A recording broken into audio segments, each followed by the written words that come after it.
For this session, please click on the show closed captioning button at the bottom of the screen. While we can use the chat to interact, please submit your questions via the Q&A feature, not the chat. So if Jesus asks you to put something in chat, that's fine. If you actually have a question, please type that in the Q&A feature. We will be getting to your questions at the end of Jose's presentation. So as we're giving it another few minutes for people to join, optional if you would like, just tell me where you're joining from. I know we have people not only from UCR, but in other places around the state.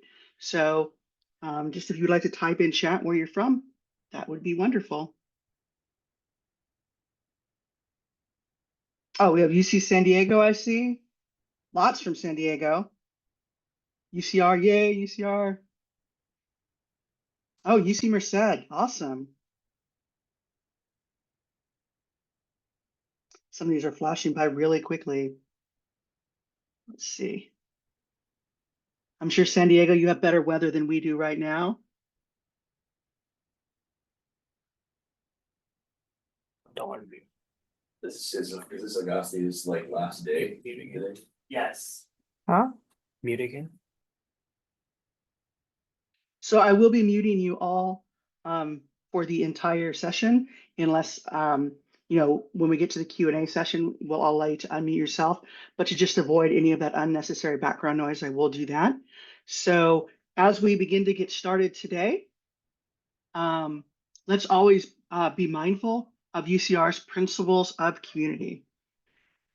There's a question, will the slide presentation be available to us? I do believe that it will be available. I will figure out where that exactly will be stored, and we will get that to you. So it is my great pleasure this morning to introduce Jesus. Jesus is a UCR alum, having earned his BA with a double major in psychology and education. Well, a student at UCR, he was a staff student with the Well, working for the Golden Arches, Our Pantry, and volunteering with Active Minds. After graduating, Jesus spent time in the nonprofit sector, focusing on community building and strengthening. Jesus currently advises the Well's Active Minds, supporting on-campus supporting campus-wide mental health promotion and education. Jesus stays well by exercising, watching TV shows, movies, YouTube videos, and spending time with his family. So without further ado, welcome, Jesus. Thank you, everyone. Again, my name is Jesus. Today, I will be talking about Mindset Matters, transforming.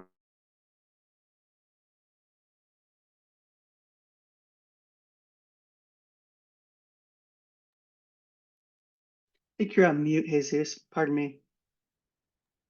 There we go. Is that better? Yes. All right. As I was saying, thank you for joining us today. Hopefully, everybody's having a wonderful morning. I know you were in a session before this, so hopefully that went well for everybody. Today, we're going to be talking about mindset and how we can transform some challenges in the workplace into different opportunities, talking about mindset, perspective, resilience, and how we can kind of transform anything that comes to us into an opportunity for growth, an opportunity for learning. Throughout the presentation, I will ask different questions. So please feel free to drop any answers in the chat. That's going to be our primary way of kind of engaging across this presentation. So anything that you have to share, please do so. At the end, there will be some time for questions and answers. So please use the Q&A feature as well. But without further ado, let's jump into it again. My name is Jesus. I am the Mental Health Promotion Specialist at The Well. The Well is UCR's Health Promotion and Education Department. We're housed under the bigger organization of Health, Wellbeing, and Safety. Our department serves as the backbone, kind of driving forward the collective mission of the organization to provide student, staff, and faculty with supports and resources, education to support their health and their well-being, not only while they're here on campus, so I am here at UCR, but also that they're getting the skills and the knowledge to create these habits as they transition out of UCR into the professional workforce, that they have those skills to be able to make that transition successfully. So my main role is to, lead any mental health promotion initiatives coming out of the department and the organization.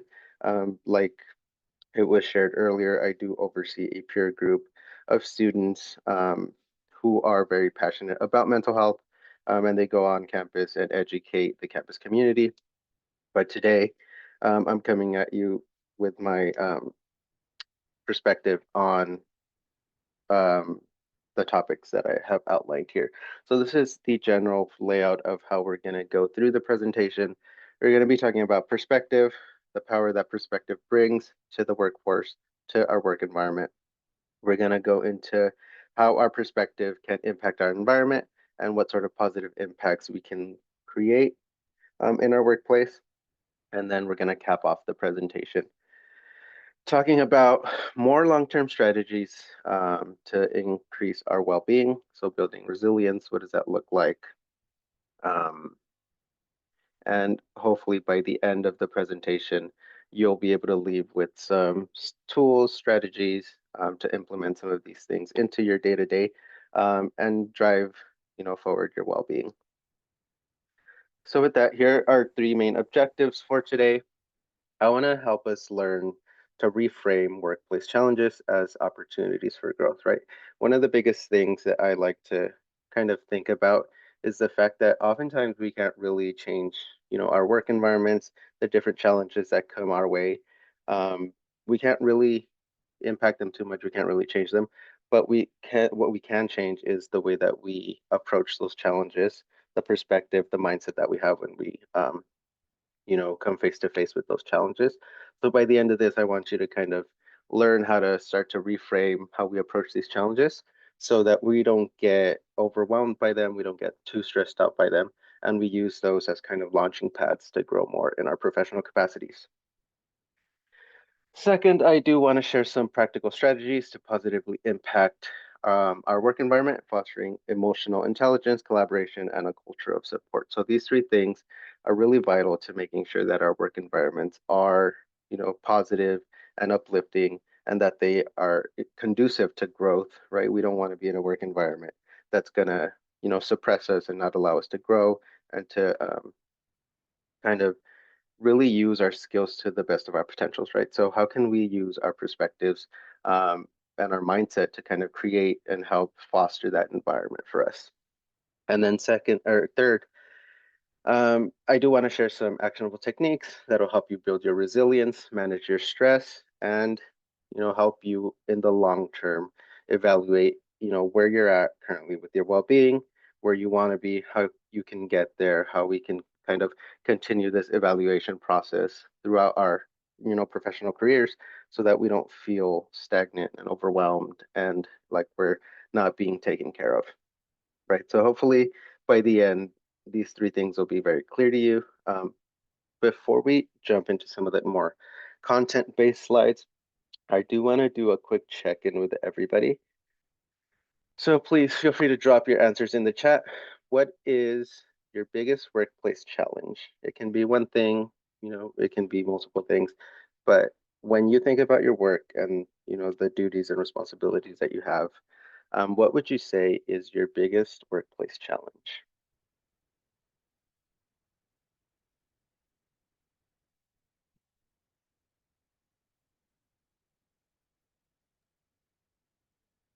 I see competing deadlines.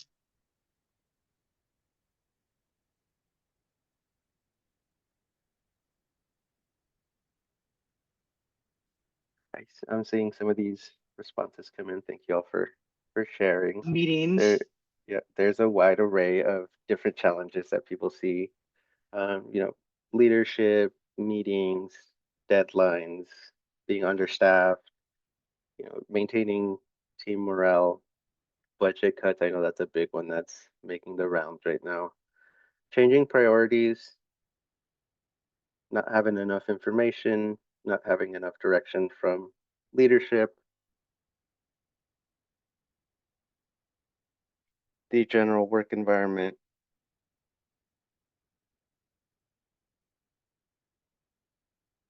expectations, and the high standards with compassion.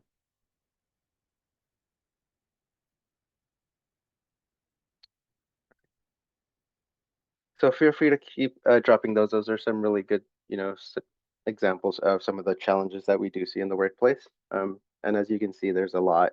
And depending on what role you take on campus, the challenges that you run into might be similar or they might be different to what, your colleagues are sharing. But just, look through those comments and see what other people are experiencing.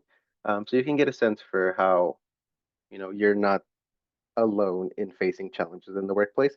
Some of your colleagues here might be facing the same things that you are.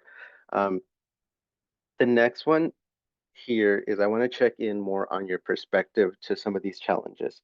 So when you're seeing these challenges pop up in the workplace, when you're running into these challenges, what is or what are the feelings that you have about these challenges, right? So share one word that describes how you currently feel about workplace challenges. It can be in general, it can be about maybe one of the challenges that you shared. All right. Underappreciated, frustrated, exhausted, struggle, anxious, not seen, stuck, ungrounded, maybe some fear to speak up and make some of these challenges known. Information overload, right? You're getting a lot of feedback from multiple different avenues, different channels. It can get confusing to know what kind of is priority. Hopeful. Okay, some people are feeling hopeful when they face these challenges. Innovative. So what I want you to do is keep, if you shared a word here, keep that with you throughout this presentation. Um, Ultimately, what this presentation is built around is kind of shifting these perspectives, right? So if this is our perspective going into the presentation, maybe we feel overwhelmed, maybe we feel like we're not heard, we feel ungrounded. Keep that with you for the duration of this presentation. And as we hit the different aspects of what I'm, going to talk about today, try and see if you can start to kind of change the perspective that you approach these challenges with. And hopefully by the end, you can, if not, fully change your perspective, at least start to see where there's opportunities for you to engage these challenges with a different mindset or in a different way, right? So just keep those words with you. Okay, let's go ahead and jump into perspective. So when we talk about perspective, the main thing that I do want to highlight is this idea of mindset, which is basically how are we showing up to the spaces that we're occupying. In our capacity right now, it's, in our professional roles as UCR staff. So how are we showing up to the environment? How are we showing up to our meetings? How are we showing up to our office? Um, what preset expectations do we have going into these spaces?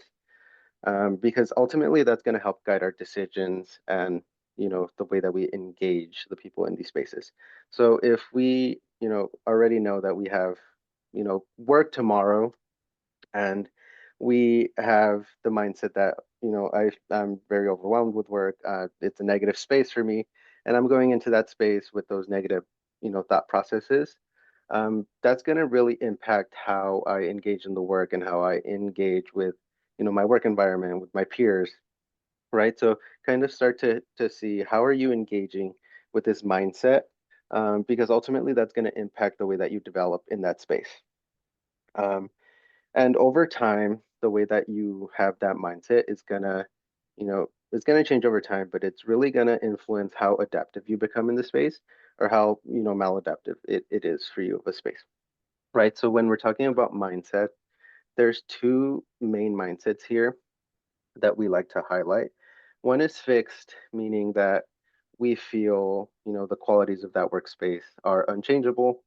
Um, if I make mistakes, it is, inherently because I have flaws. I'm not good enough for this space. I can't grow in this space. And ultimately, that's going to negatively impact any success that we have the potential for. Whereas if we start to shift our mindset to more of a growth mindset, that's where we really learn how to reflect, learn, and grow in the space, where any mistakes that come our way, or any challenges we see as learning opportunities, right? So I can see a challenge and I can be like, okay, it's, I do have the skill set to tackle this challenge. How can I, overcome this challenge with what I have, and what can I learn to kind of, increase my skill set? This leads us to a space where we're open to feedback and working through these setbacks, and working in a much more collaborative space where we're kind of pulling from our different avenues and our different resources to really grow in these professional capacities. So for my more visual learners, I do have this infographic here that kind of lays out the pathway of a fixed mindset versus the growth mindset, right? So these are the two mindsets. On the fixed mindset side, right, we feel that intelligence is static, right? I'm intelligent to the point that I am. I can't learn more. This is kind of where I'm at in life, and this is where I'm going to be at for the rest of my life, right? That's the sort of thinking that is on that fixed mindset. Um, so oftentimes, this sort of mindset leads to a path where you tend to avoid challenges. If anything comes up, some sort of obstacle, um, it's very easy to shut down, as opposed to trying to find, different ways to circumnavigate these obstacles.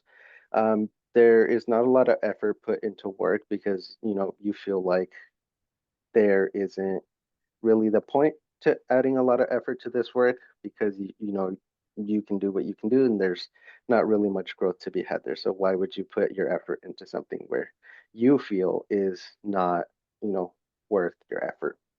And then any feedback that you get, you kind of internalize that, you take it personally, right? um, so you don't use it as an opportunity to really reflect on how you can improve in the role. um, and the success of others, again, is seen more as a threat. Um, as a result, this kind of hinders the full potential of somebody with this mindset, right? They have a lot of potential to grow in the role, um, but because of this fixed mindset, they kind of plateau early on, and they tend to achieve less, down the line. They kind of feel like they're, stuck on a treadmill, not really doing much, not really growing. And they feel like a lot of that is very deterministic in terms of, this is what it is. I don't have a lot of say in, what happens in the work environment. I had kind of just show up, I'm here, I do my work, and then I leave, right? They don't feel like they have a lot of that control in the workspace. um, on the opposite side, right, we have the growth mindset, which leads to a desire to learn. um, that's kind of the crux of this mindset, is asking yourself consistently, where can I grow? Where can I learn? How can I get better? So you're always embracing challenges. If a obstacle pops up, you look for ways to improve on your work that you're doing. You look at ways to, overcome those obstacles. You put in a lot of effort, not just to provide, quantity of work, but to provide also quality of work, to provide mastery of your role, to, grow the expectations of your role. You take criticism not very personally, but you see it more as, kind of goals for you to grow more in your role, right? If you get, feedback from your colleagues or from your supervisor, kind of give yourself that goal as to, this is what they told me, so this is where I can grow in this role.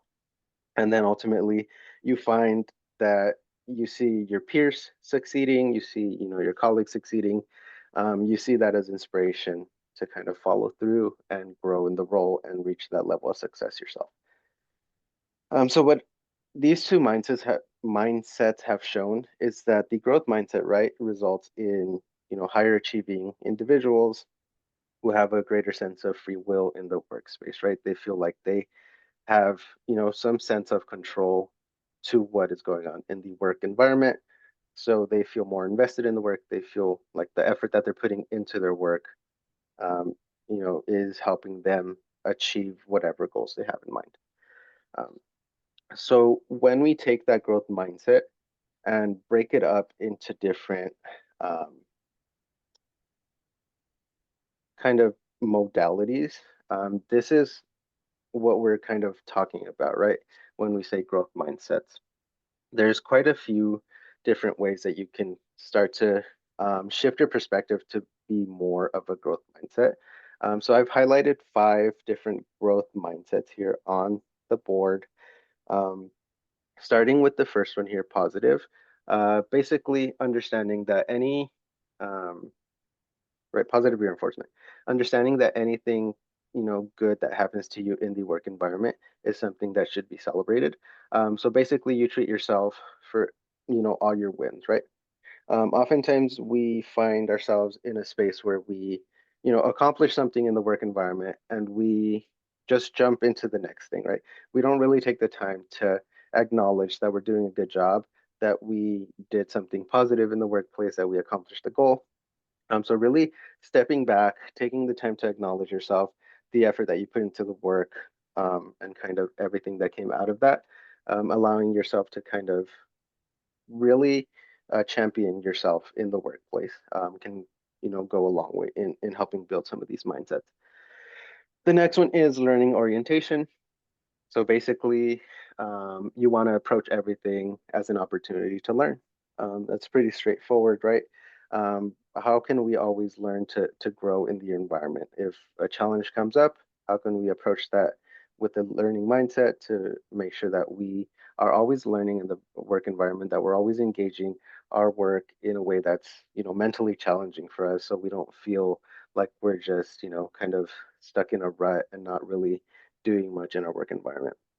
Productivity, um, this mindset specifically focuses on, performance and getting things done. But beyond that, it focuses again on that idea of quality and quantity. So you're producing, strong work at a consistent level. Um, and making sure that the work that you're producing is up to your personal standards, and you're just not producing and producing and producing, um, because you feel like this is what your role is. You have to produce, right? You're taking that extra step to make sure that you're producing work that you're proud of, making sure that you're being fully reflected in the work that you're producing. Um, the fourth one there, stress as a challenge. We want to talk about reframing um, stress as kind of a challenge that needs to be overcome, right? Oftentimes we can get a lot of stress in the work environment, a lot of stressors come our way, and it's very easy to kind of get overwhelmed by all these stressors. So when we start to shift our perspective and start to see them as challenges that need to be overcome, we can start to really pick apart what, in these stressors causes me stress and how can I, circumnavigate those specific stressors to make sure that what we're doing in the work environment is helping me grow, is helping me not, be overwhelmed. And then the last one there, the Pygmalion perspective. It's basically the idea of holding positive expectations about, other people, whether that be your peers, whether that be your supervisor, um, and then having that positivity consistently conveyed through, verbal affirmations or nonverbal cues, the way that you show up to the work environment. Are you happy to be in your space? Do you show up, showing your peers and your supervisors and your colleagues that you're actually happy to be there? um, and then a key thing about this specific perspective is not only are you, you know putting out that positivity into your work environment, right? We also want to shift that perspective and start to turn that positivity inward, right? So the same positive expectations that we're giving to our colleagues, we want to make sure that we're kind of turning that into ourselves, right? Are we, um, you know, feel happy working, coming to the work environment? Are we showing up, positive? So those are just some of the growth mindsets. There's other ones that you can kind of dive into, but these are the five that I wanted to highlight because I feel like these are things that we can, easily learn. For some of us, it comes a little bit more inherently, but if it doesn't come inherently to you, these are things that we can kind of day one start to take into account and start to shift some of those perspectives. Because once we start to shift some of those perspectives, we start to feel this sense of influence where we're starting to create a better, positive environment for, you know, our workplace and for ourselves, right? If we start to have a bigger influence in the overall work culture, work environment, that is going to go a long way in helping us feel more, you know, um, kind of in tune with the space and feel happier and more supported in this work environment. So one of the key things that I do want to highlight under creating this positive work environment is this idea of emotional intelligence. So this is a concept that's been heavily studied by a psychologist, Daniel Goleman. Basically, it's the ability to recognize, understand, and manage your emotions, and above that, to understand, recognize, and influence the emotions of others. Basically, what Daniel Goleman or Dr. Goleman um, found out when studying this emotional intelligence was that high emotional intelligence in the workplace, meaning that you have a lot of sense of responsibility and awareness for your emotions and how that kind of plays out in the workplace. Um, People who had that high emotional intelligence oftentimes were the workers that stood out as outstanding performers in the workplace. They actually were the ones who were getting these leadership opportunities, who sometimes became the best leaders. Um, and the core of effective leadership was found out to be this emotional intelligence. Um, so basically, it is how you manage yourself and how you manage your relationships in the work environment. Um, the thing that I do like to point out for emotional intelligence is for some things, right, like IQ, which is the intelligence quotient. There's not a lot of flexibility with IQ, but for emotional intelligence, for example, it is something that is learned, and it is also learnable at any point in your life, right? So let's say you're just learning about emotional intelligence right now. Don't feel like, well, you're X, Y, and Z into this game, so you can't really learn more. How to improve your emotional intelligence. The thing with this is that at any point in your life, any point in your career, you can start to implement some of these different strategies that I'll go over to start to improve your emotional intelligence. So when we're talking about emotional intelligence, there are four different domains and 12 competencies that fall under emotional intelligence, right?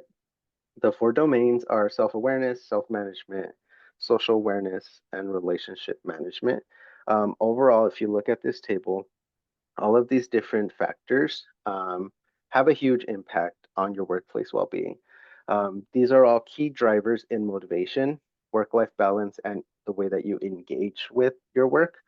Um, so basically, you can see some of these like emotional self-awareness.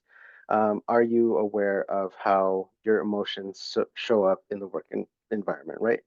Um, do you feel like there's a lot of emotional work that gets done in your space? And if a challenge comes up, what is your emotional reaction to that? The next step to that is kind of emotional self-control. So when you get presented with a challenge and you have an emotional response to that, are you able to, productively control that emotion? Or do you kind of, need a little bit more support in kind of controlling those emotions in that workplace? Having a positive outlook, right?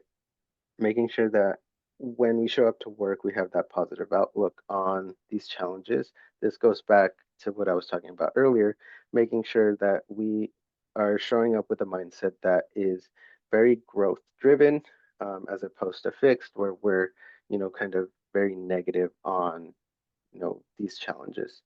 I'm not going to go into all of these, but just I do want you to see that there's a lot of different factors here that you can start to improve that'll ultimately have a big impact in the way that you're approaching your work, the impact that you're having with those around you, and the impact that you're having, with yourself in your workspace.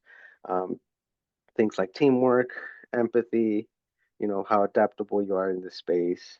The way that you approach conflict is a big one, right?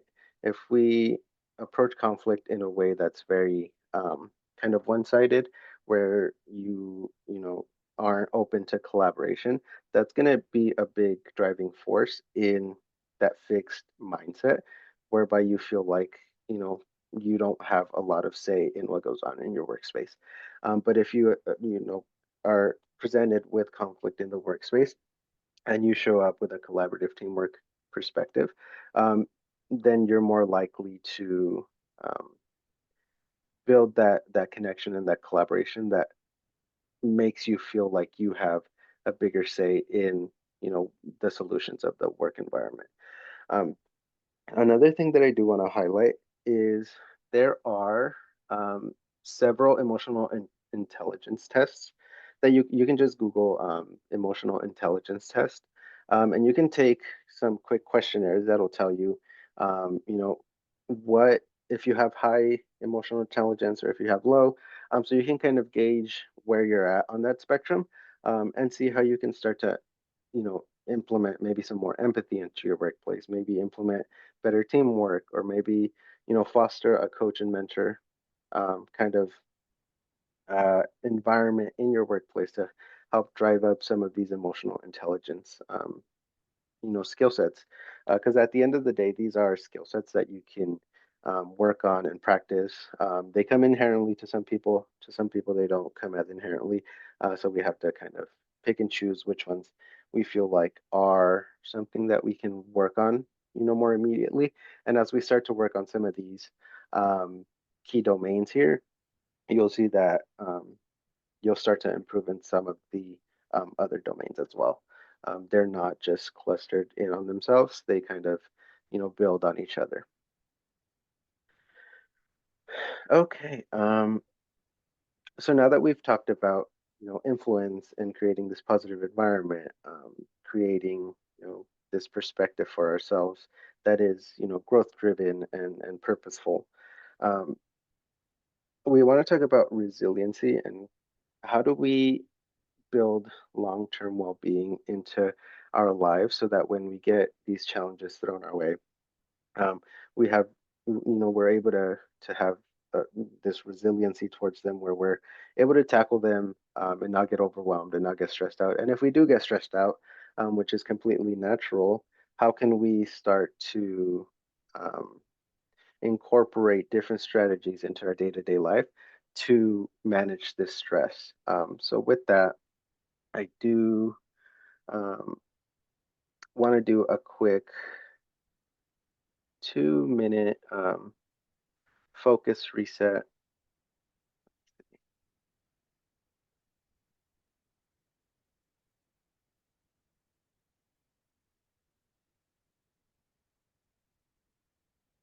Just want to make sure that my audio is being shared.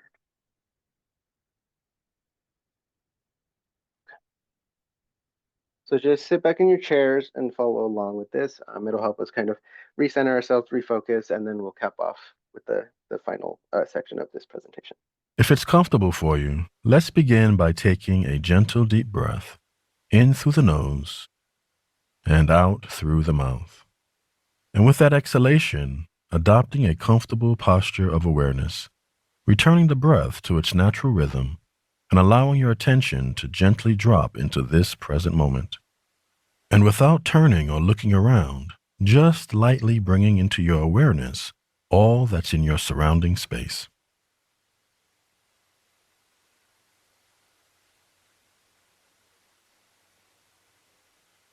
And with your next out breath, allowing your focus to fall onto one specific object that's in your field of vision. And it's not an intense stare, so just maintaining it as a very soft focus.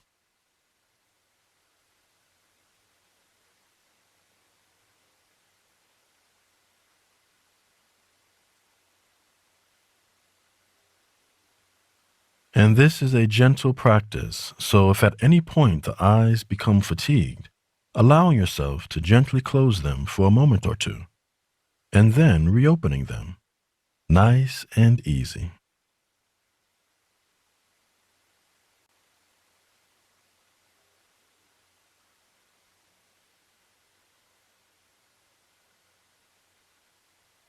Noticing as any thoughts come and go, and just returning the attention back to your object.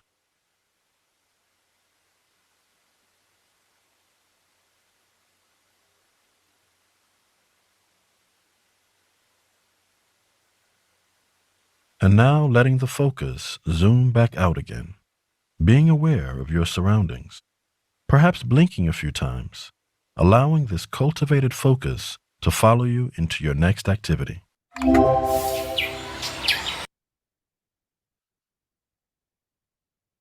Okay, I hope that was helpful. I did like to share that because there's a lot of these different tools out there. I just pulled this up from YouTube. But you do have access to a lot of these different resources for free. So if you're ever in a space where you need to, you know, you have 5 minutes before a meeting and you need to focus yourself, reset yourself, there's practices like this that you can search up and do that'll help you refocus. Um, but with that, let's jump into the last section, which is just talking about stress management in the workplace. Stress management, there's a lot of different stressors that show up in the workplace. These are some that I've listed here, but you all shared a long list of some of the challenges and some of the stressors that come your way. And when it comes to the stress responses that we have, these are just some of the responses that are possible. The biggest one there being burnout, right? Where you completely just, are overwhelmed to the point where you can't be present physically, mentally, and you're just kind of really burnt out because all the stress has been piling on and piling on, um, and your body hasn't been receiving that self care. And again, for my visually, my visual people, I do have this image here just showing that mental health is also physical health, right? So all these stressors, they don't just impact us mentally. That those mental impacts start to take a physical toll on us, whether that be exhaustion, painful jaw or teeth. Maybe we tend to clench a lot when we're in stressful situations. Our stomachs get upset. We have restless legs. Um, ultimately, all of these things start to compound where it eventually reaches a point where we start to have some physical ailments that come out of this stress. So we want to implement some strategies before we reach this point where we can start to take care of ourselves and not get impacted so heavily by the stress that we're enduring in our workplace. So when it comes to self-care, I'll let you read that definition yourself, but I do want to pinpoint some keywords, meaning being um, own behalf, right? So it's things that you have to do out of your own, free will. Usually that's when self-care is the best, right? Doing things that you like to do, that you choose to do, not things that, your doctor tells you to do or that your friends tell you to do, right?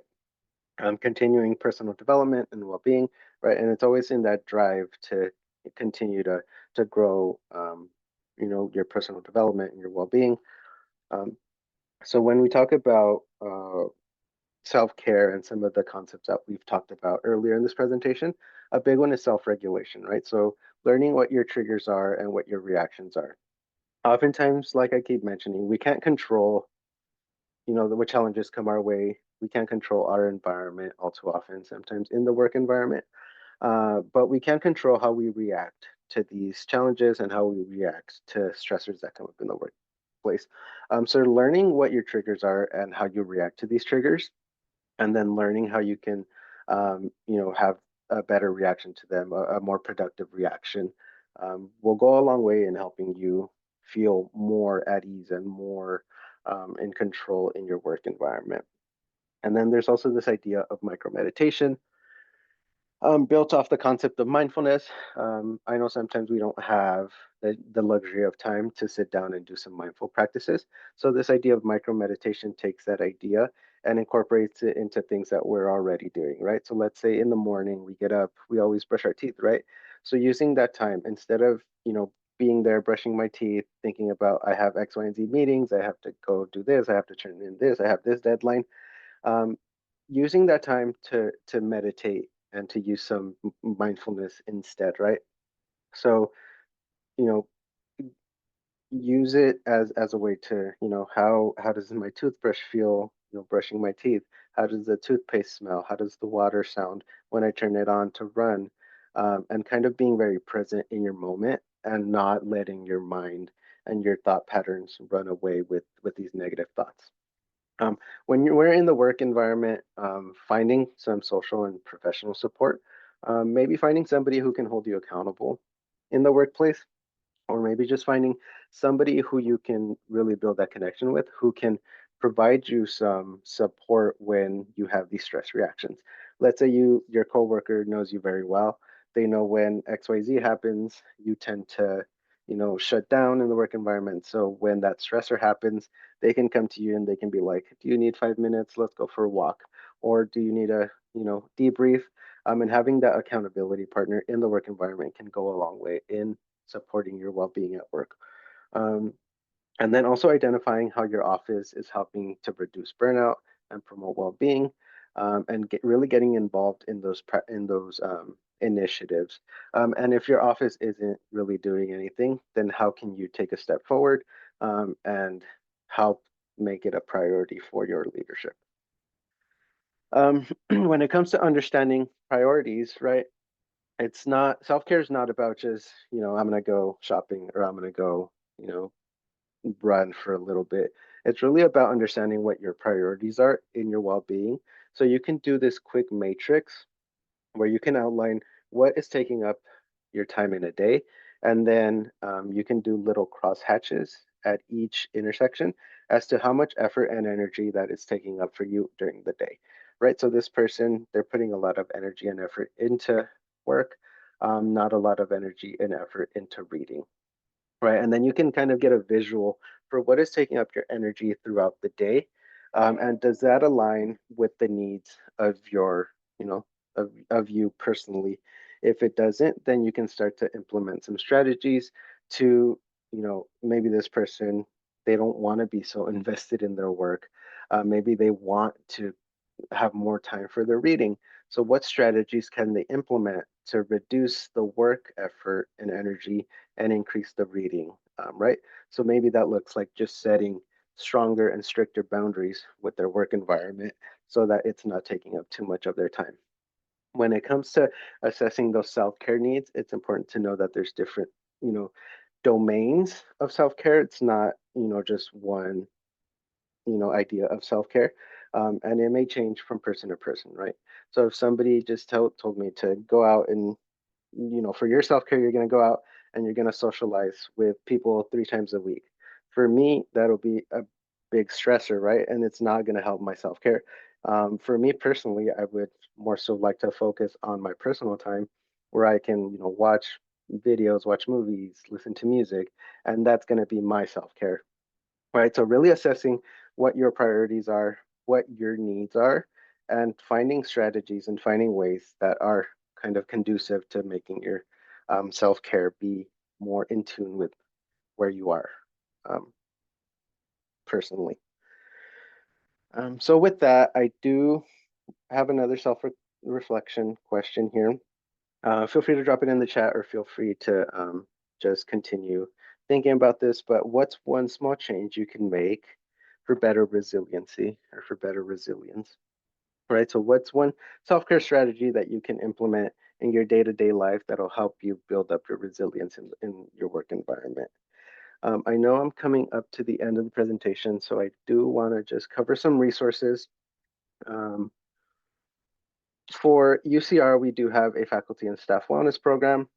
I'm sure if you're coming from a different um, campus, your campus might have something similar. So make sure to reach out to your HR program and see what they have to offer you.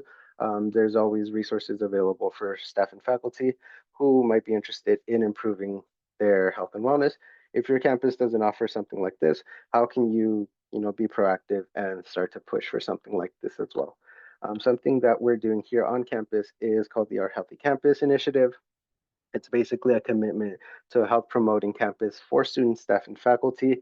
You can visit our website there to see what we're doing here at UCR in terms of promoting student, staff, and faculty's health and well-being. But this is something that is going to be taking place, campus wide.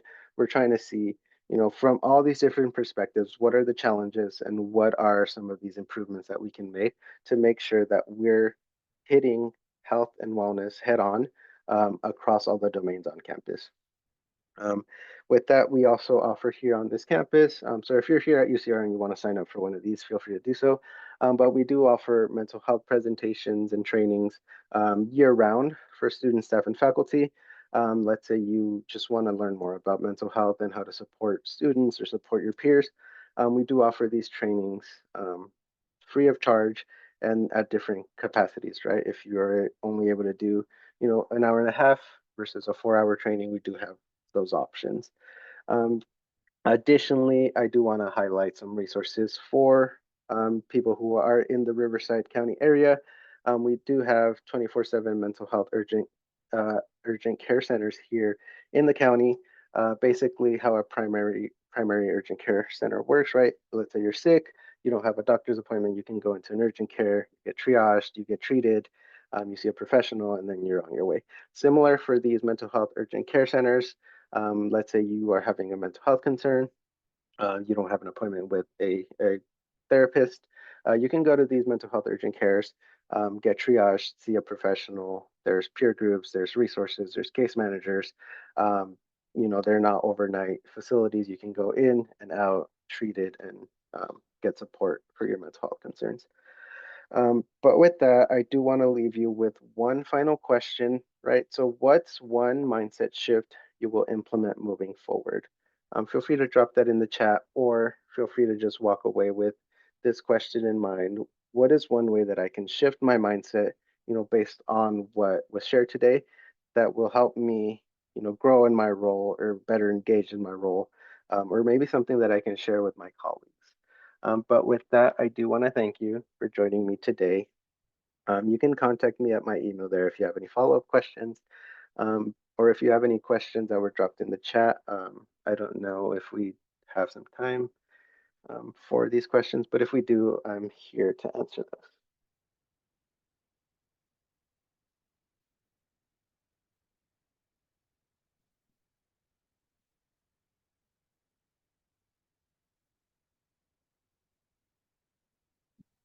Thank you, Jesus, for a wonderful.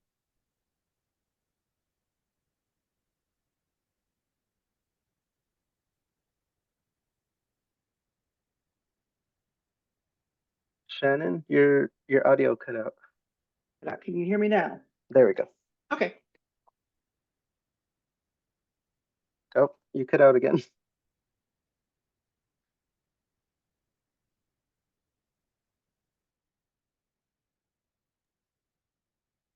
Can you hear me now? Yes. You cut out again. Sorry.